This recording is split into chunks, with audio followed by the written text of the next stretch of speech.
Good morning, class. It's me, Shana Parveen, your science teacher here to continue chapter number 15. ठीक है बेटा, हम chapter number 15 earthquake जो है ये कंटिन्यू करेंगे और आज ही मैं आपको आफ्टर 1 o'clock इसके क्वेश्चन आंसर भी सेंड कर दूंगी सो दैट आगे जल्दी से हमारा सिलेबस पूरा हो जाए. As you all know that in India the areas most threatened are, जो मोस्ट थ्रेटेंड एरिया है जहाँ पर सबसे ज़्यादा आने के चांसेस होते हैं, Kashmir, western and central Himalayas है, and the whole of north east है, रन ऑफ कच्छ है Rajasthan, and the Indo Gangetic plain. Some areas of south India also falls in danger zone. Measurement कैसे हो सकती है सिस्मिक वेव्स की. The instrument use to measure seismic waves is called the seismograph कहा जाता है उसको, and the typical seismological output called a seismogram. ठीक है, जो आउटपुट आता है that is called सिस्मोग्राम looks like a series of wave, जो वेव की सीरीज की तरह हमें दिखाई देता है. सिस्मोग्राफ और अ सिस्मोमीटर इज एन इंस्ट्रूमेंट. ये दोनों ही क्या है, सिस्मोग्राफ भी सिस्मोमीटर भी एक इंस्ट्रूमेंट है use to measure earthquake waves और सिस्मिक वेव्स. जो अर्थक्वेक की वेव्स होती हैं उन्हें हम सिस्मिक वेव्स भी कहते हैं. And it consist of vibrating rod और पेंडुलम. जैसे कोई पेंडुलम वाइब्रेट हो रहा है, ये कोई रॉड उसकी तरह होता है ये. This ball has a little pen attach to it.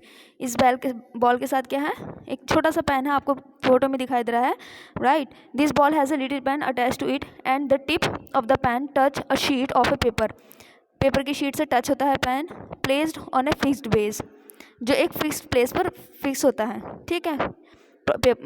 When the earth shake, जब अर्थ जो है शेक करती है, the fix base also shake, जो फिक्स बेस है ये भी शेक करता है, and the suspending pendulum moves with respect to the fixed base. तो जो पेंडुलम लटका हुआ है ये भी with respect to the fix base ये भी क्या करेगा, शेक करेगा. And this pen tip record the movement on the sheets. और इस शीट पर एक मूवमेंट आपको दिखाई भी दे रहा है, ये डिफरेंट टाइप का, जैसे हार्ट बीट टाइप का होता है वैसा सा अप डाउन जो है मूवमेंट आपको दिखाई देगा शीट पर ऑफ द पेपर. तो इससे हमें पता चल जाएगा. देखिए ये बॉल है, ये पेन है, और नीचे जो है seismograph touching on vibration rotating paper drum है ये.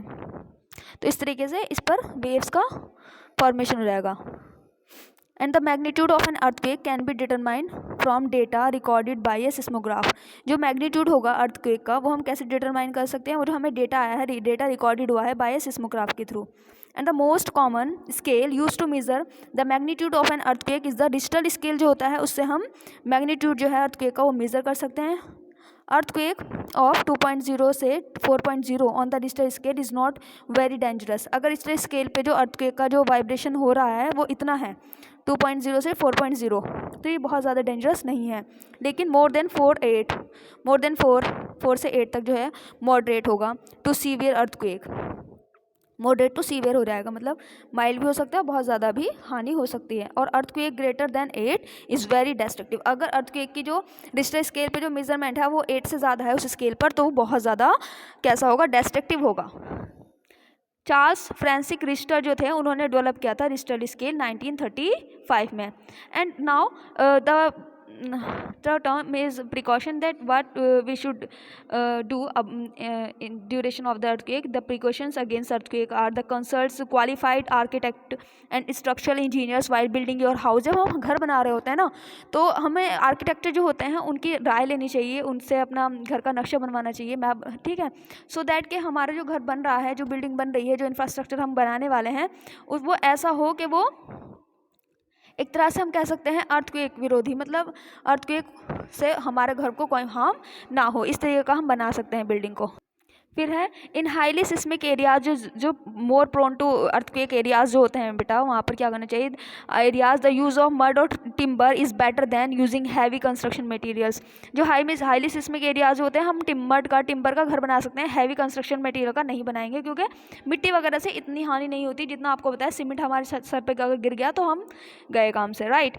And it is better to fix cupboard and shelves in the walls so that they do not fall easily. हमें क्या करना चाहिए, हमें फिक्स करना चाहिए कबर्ड वगैरह जो शेल्फ्स होती हैं हमें वॉल में फिक्स करनी चाहिए ताकि वो इजीली गिर ना जाए. अगर ऐसी रखी होगी शेल्फ वगैरह तो उसके गिरने के चांसेस ज़्यादा होंगे. And during an earthquake if you are indoor, अगर आप घर के अंदर हैं, take cover under a heavy and strong table के नीचे हमें चले जाना चाहिए. Keep away from heavy object that might fall. जैसा हम अलमीरा के पास खड़े हैं, कबर्ड के पास खड़े हैं, वो गिर सकती हैं तो उनसे हट जाना चाहिए हमें. And if you are indoor then try to come outside in the open area. तो हमें लार्ज ओपन एरियाज जो हैं उसमें ज़्यादा आने की कोशिश करनी चाहिए। And if you are outdoor, अगर आप बाहर घर के बाहर हैं, move away from buildings. Building के आसपास नहीं खड़ा होना है, इलेक्ट्रिक पोल्स के आसपास भी नहीं खड़ा होना है, ट्रीज़ के आसपास भी, क्योंकि ये सब गिर सकते हैं। They may fall on you. And if you are driving, stop. And if it is safe but stay inside your car. ठीक है, कार के अंदर रहो लेकिन ड्राइव करना रोक दो। Stay away from the bridges, जो ब्रिजेज पुल वगैरह हैं, ओवर पासिस हैं, टनल्स हैं, उनसे दूर रहना चाहिए।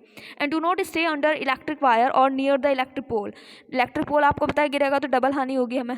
स्विच ऑफ टेलीविजन, कंप्यूटर, जब पता है आपको बिजली चमकती है तो हमें ये सब चीज़ें भी स्विच ऑफ कर देनी चाहिए। And if you are seeing it or working on your computer, और या आप कंप्यूटर पर वर्क कर रहे हैं तब भी।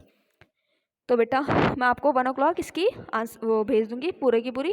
तो ये हमारा चैप्टर आज फिनिश हो जाएगा। कल भी ऐसे ही करते हैं, फिर देन जल्दी से जल्दी सिलेबस पूरा होगा, देन जो भी दिन बचेंगे हम उसमें अपना रिवीजन करेंगे। Everyone keep studying. ओके।